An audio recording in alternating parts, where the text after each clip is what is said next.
What's good, peeps? Thanks as always for passing by the channel. Much appreciated. Hit that subscribe button if you guys are new. Don't forget as well, please, to continue liking and sharing the vids. It really does help the channel a lot. So thanks to everyone that does that. You can also support the channel as well. I do have a Patreon account. The link is in the description. All right, let's continue our What Next series. And let's go to the lightweight division and discuss what next for a guy that I think is the best fighter on the planet by far.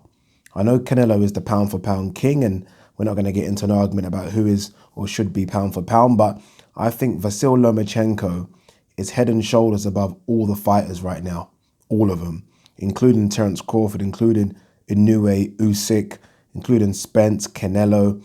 I just think he does things that the others just don't do.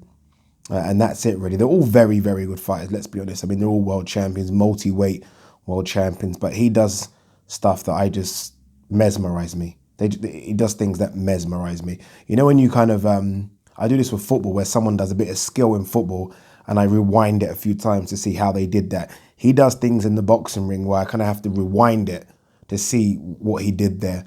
That's Lomachenko for you. But what next for Lomachenko? We kind of know what next or what should be next. It should be Teofimo Lopez next, and that should be a fight for all the marbles.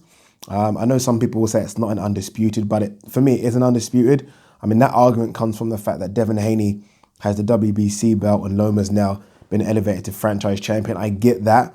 But for me, it still is a belt for all the marbles.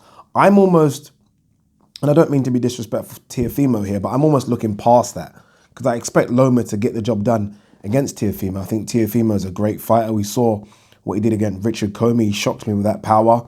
But I think Loma can win that fight so many different ways. So I'm already saying, what next after that? What next after he gets all the belt? What next after he cleans out the division? There are a few young, hungry guys that want the opportunity. Devin Haney looks like he wants the opportunity. Sometimes you never know if it's just Twitter talk or managerial talk. Do they really want the fights? But Devin Haney looks like someone that wants to fight.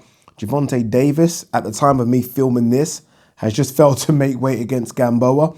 But providing he comes through that fight, he looks like he wants to fight as well. I don't think Leonard Ellerbe, Floyd and Al want that fight, but I think Gervonta Davis does. So there are a few young cats that want the opportunity. But again, I don't think those guys are ready either. Loma is getting older. He is 31. There has been a few injuries as well. So look, he isn't going to be peak Loma forever. He isn't going to be magical matrix high-tech Loma. But I still think he has enough to get through these guys at 135. So what does he do after he beats Teofimo Lopez? I know I'm jumping here, and cleans out the division. There has been talk about him going down to 130. I don't understand why, if I'm honest with you. If he's trying to go down to become undisputed down there, then it's just not going to happen. I mean, undisputed not only works when fighters are ready to fight, but works as well when networks are ready to get in bed with networks. And at 130, there's guys with different belts on different networks, so it's going to be nigh impossible. So what does he do? Now, call me crazy, and I'm even calling myself crazy here, but if Loma wants to be considered, look, I think Loma's one of the greatest fighters of all time. I do.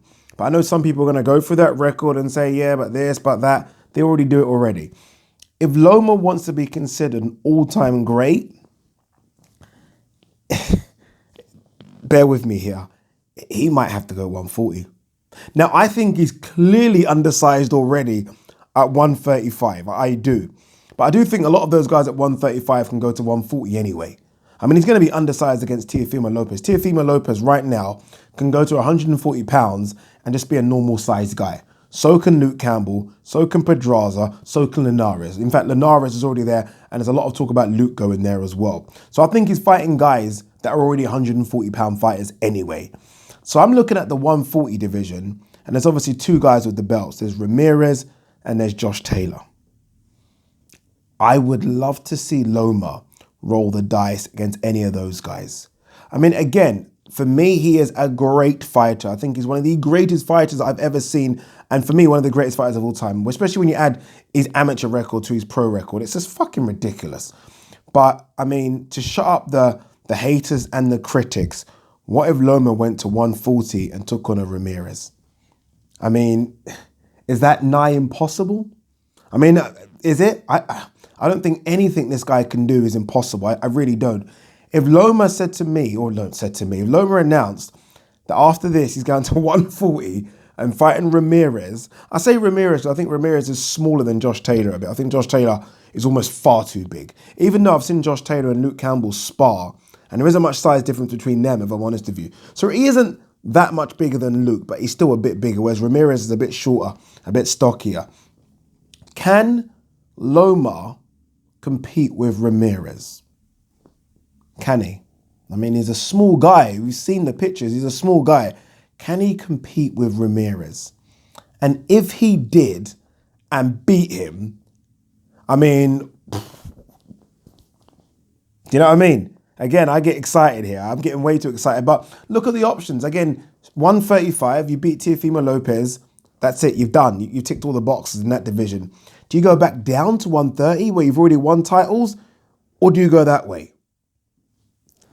For me, you go that way. I do think he's maxed out. I said this before at 135, but I'm just thinking option-wise. I'm trying to think of the smallest guy at 140, and Ramirez is not much smaller than Josh, but he's smaller. And I wouldn't rule out Loma beating Ramirez, no chance. I just couldn't and wouldn't rule it out. Sometimes you have to roll the dice in boxing to be great. I think he's already great, but this would definitely cement it. Peace.